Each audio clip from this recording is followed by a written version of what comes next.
আসসালামু আলাইকুম। প্রিয় ভাই বোনেরা, কখনো কি নিজেদের অস্তিত্ব নিয়ে ভেবেছেন এই জীবনের অর্থ কি? কেন আমরা এতটা মরিয়া হয়ে সুখের পেছনে ছুটি? কেন প্রতিটি সফলতার চূড়ায় পৌঁছেও আমাদের মনে এক ধরনের শূন্যতা আর অস্থিরতা বাসা বাঁধে? আমরা আধুনিক পৃথিবীর সব ধরনের বস্তুগত সমৃদ্ধি অর্জন করেছি, জ্ঞান বিজ্ঞানের নতুন দিগন্ত উন্মোচন করেছি, কিন্তু তারপরও আমাদের ভেতরে এক গভীর অতৃপ্তি বিরাজ করে। এই যে আমাদের মনের মধ্যে এক অবিরত অনুসন্ধান, এর উত্তর কি শুধুই কোনো ক্ষণস্থায়ী সাফল্যের মধ্যে নিহিত? না, সে উত্তর সেখানে নেই। এই শূন্যতার সমাধান কোনো জাগতিক প্রাপ্তিতে খোঁজা এক নিষ্ফল প্রয়াস, বরং এর সমাধান লুকিয়ে আছে এক ঐশী আলোকবর্তিকায়, যা আমাদের জীবনের প্রতিটি স্তরের জন্য এক পরিপূর্ণ পথ নির্দেশিকা। সেই আলোকবর্তিকা হলো কুরআনুল কারীম। কুরআন আমাদের শেখায় যে সত্যিকারের সুখের ঠিকানা কোনো ভৌত জগতে নয়, বরং তা আমাদের আত্মিক জগতের সাথে গভীরভাবে সম্পৃক্ত। কুরআন প্রথমত আমাদের সেই অস্তিত্বের মূল উদ্দেশ্য স্মরণ করিয়ে দেয়। আল্লাহ সুবহানাহু ওয়া তাআলা বলেছেন, আমি জিন ও মানুষকে কেবল আমার ইবাদত করার জন্যই সৃষ্টি করেছি। এই একটি বাক্য শুধু ইবাদতের আদেশ নয়, বরং এটি মানব জীবনের সবচেয়ে বড় উদ্দেশ্য।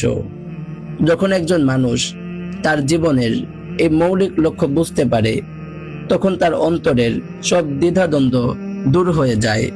তার কাছে আর জীবনটা উদ্দেশ্যহীন মনে হয় না, বরং প্রতিটি নিঃশ্বাস, প্রতিটি পদক্ষেপ আল্লাহর সন্তুষ্টির দিকে পরিচালিত হয়। এই বোধই আমাদের অস্থির মনকে এক স্থির প্রশান্তিতে ভরিয়ে তোলে।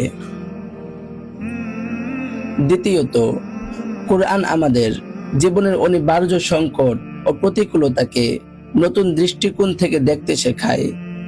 জীবন মানেই শুধু মসৃণ পথ নয়, বরং এতে বিপদ, কষ্ট আর চ্যালেঞ্জ থাকবেই। কুরআন আমাদের শেখায় যে এই সংকটগুলো আসলে আমাদের আত্মাকে পরিশুদ্ধ করার মাধ্যম। আল্লাহ বলেন, নিশ্চয় আল্লাহ ধৈর্যশীলদের সাথে আছেন। এটি কেবল একটি সান্ত্বনা নয়, বরং এটি একটি দার্শনিক ভিত্তি। এই বিশ্বাস আমাদের শেখায় যে ধৈর্য বা সবর কোনো নিষ্ক্রিয় আবেগ নয়, বরং এটি এক সক্রিয় প্রতিরোধ ক্ষমতা, যা আমাদের মনের গভীরে স্থিতিশীলতা ও শক্তি যোগায়। আর যখন আমরা আল্লাহর অনুগ্রহে কৃতজ্ঞতা জানাই, তখন সেই কৃতজ্ঞতা আমাদের আত্মাকে আরো উন্নত করে। তৃতীয়ত, কুরআনের গভীরতম শিক্ষাগুলোর একটি হলো ব্যক্তিগত সুখের সাথে সমষ্টিগত কল্যাণকে একীভূত করা। যখন আমরা কেবল নিজেদের সুখের কথা ভাবি, তখন আমাদের মন সংকীর্ণ হয়ে যায়। কিন্তু কুরআন আমাদের শেখায় যে আমাদের অস্তিত্ব পারস্পরিক সহযোগিতার উপর নির্ভরশীল।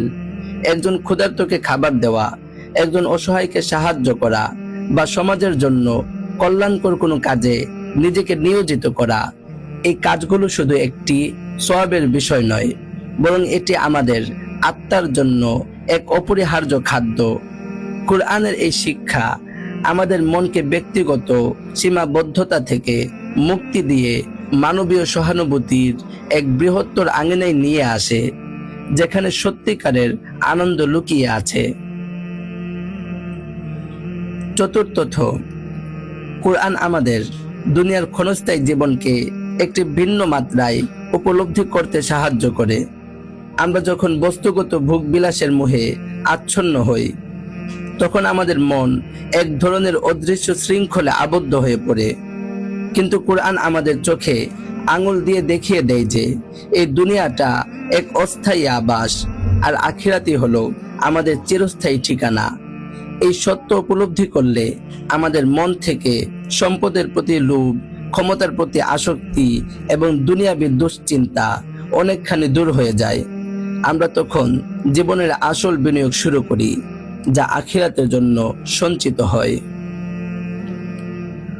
পরিশেষে একটি কথাই বলবো, কুরআন শুধু একটি ধর্মগ্রন্থ নয়, এটি জীবনের এক সম্পূর্ণ রূপরেখা, যা আমাদের প্রতিটি প্রশ্ন ও সংকটের সমাধান দেয়।